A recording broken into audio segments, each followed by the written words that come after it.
Welcome back to BVarsity Live. I'm Zach Ewing with Trevor Horn. We've had the Ridgeview boys basketball team in the house. Mike Martin, Isaiah Martin, and Pardeep Dehan. We thank them for their time, and also Vince Fanucchi, whose time is more valuable than anybody's this week.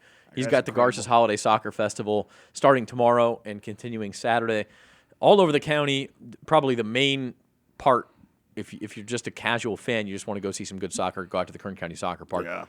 Specific teams play in different places throughout the next 2 days. But 148 varsity teams between boys and girls. Pretty amazing. Yeah, it really is. When you think about everything that goes into putting that together and then having it kind of go off without a hitch. Yeah, which it does, by the way. If you've ever been out there, that is one of the more well-organized events you will ever see. It's right up there for me with the state wrestling meet, which is another thing that if you have never had a chance to go to that, just to see the sheer size and scope of what they do and how they do it so efficiently. The state wrestling tournament at the beginning of March is another one.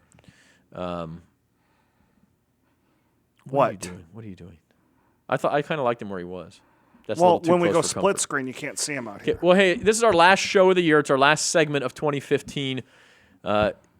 Unfortunately for Liberty and Ridgeview, we're not talking state bowl games. Feels weird to not talk about football, man. They lost their regional games last week. Liberty really in a heartbreaker. Ridgeview had a lead on Narbonne. Almost forgot who they played early in that game, but really Narbonne, I think, outclassed them the rest of the way, showed they were probably the better team, at least on that night. I think the harder loss to take of the two, I think, was the Liberty for sure. loss. Because Liberty, I don't think, walks away from that game saying, you know what, we got beat and we got beat by a better team on this night, and you tip your cap. That's the situation Ridgeview's in. I feel like it was a competitive game, but I think at the end of the night, but they also if you look at it objectively, Narbonne was the better team. But their defense did give the offense golden opportunities. Well, and to me, we say that, and it was 2 block punts and a fumble recovery, and they were golden opportunities, but they were golden opportunities at, say, the 15-yard line, which they punched in for a touchdown, at about the 20-yard line, which they missed a field goal, and then at about the 35-yard. We're not talking about getting the ball on the 2-yard line where I don't care who you are, if you're anywhere close as good to the team you're playing, you should score. And I think those 3 opportunities even reinforce the idea to me that, look, Narbonne stopped them. Yeah. It's not like Ridgeview committed penalties or turned the ball back. Well, one time they did turn the ball back. No, that was a over, good defense. That was a really good defense. That was Narbonne being a really good defense and standing tall at the moment when their team needed them to stand tall the most. Cal High has Narbonne as the favorite against Clayton Valley Charter for Saturday afternoon. I really did believe going into that game last week that Ridgeview Narbonne was essentially the state championship in Division 1A. Whoever won that game would win state, and we'll see if the Gauchos prove me correct this weekend. But, yeah, I agree with you. Liberty against Del Oro, I don't think they walk away thinking Del Oro is just simply a better team.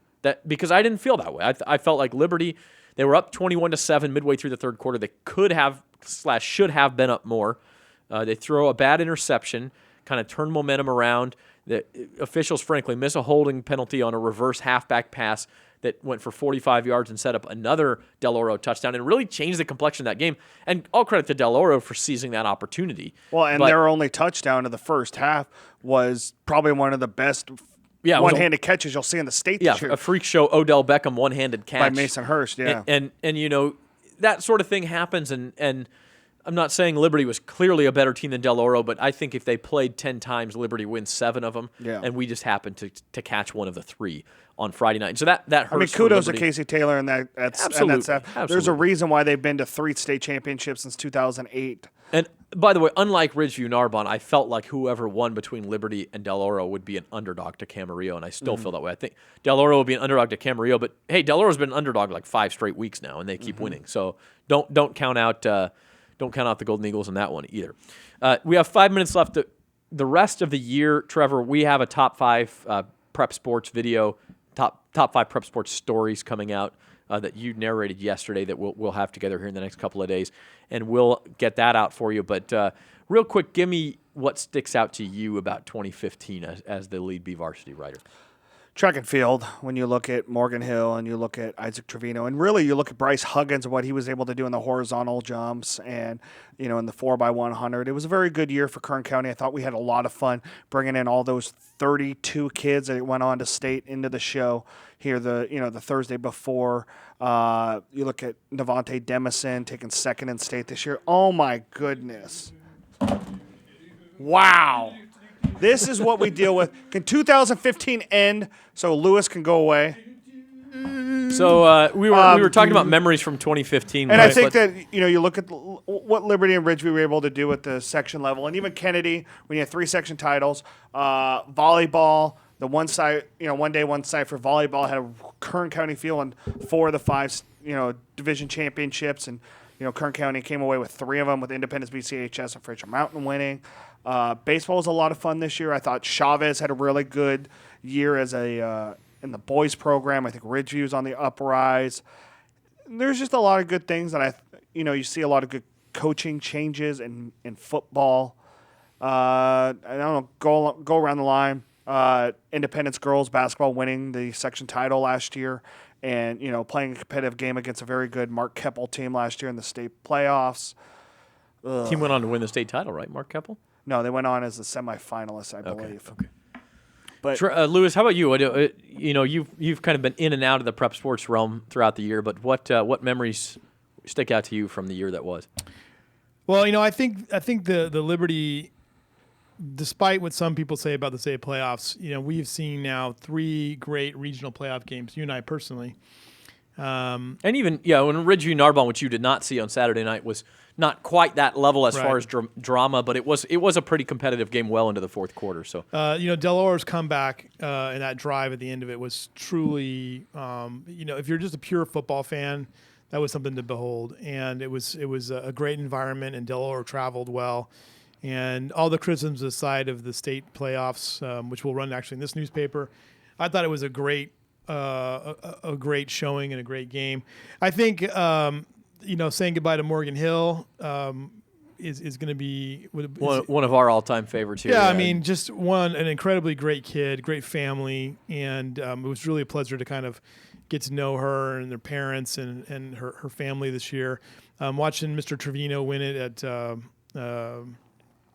the state championship, I didn't see that, but to see his progression throughout the season, his maturation, and I think we saw that early on. I think at maybe it's the Patriot games or very early on, to see how he had developed. Well, I think it really kind of started with him at Arcadia when he was not put into the elite division of the 800. Yeah, and then he wins, schooled it, and then he turned away and goes, "This is what I need to show to show them that I'm an elite runner." And there he is 2 months later. And your eyes just pop at his time. Okay, we got a minute left. It's my turn.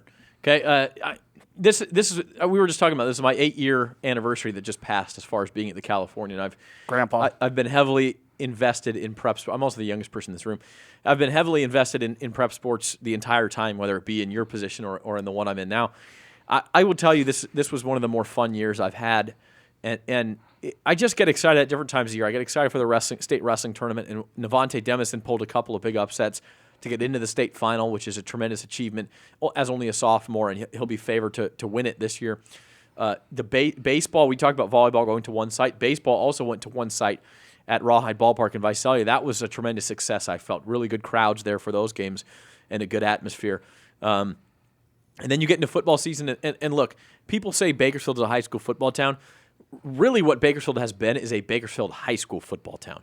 And nothing against BHS. I love people over at BHS too, but it was really cool to see a year when BHS did not have a good year, and yet you still had 2 schools in Liberty and Ridgeview that were so good that they took headlines around the section and around the state.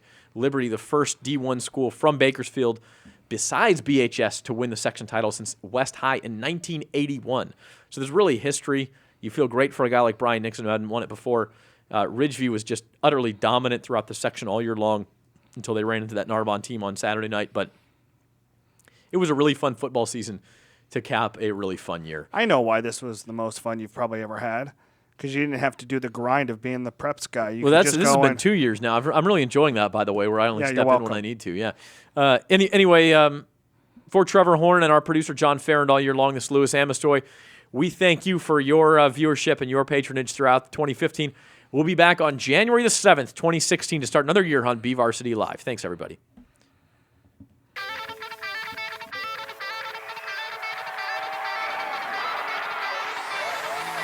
Looking deep down the left side, Mendeville into the inside.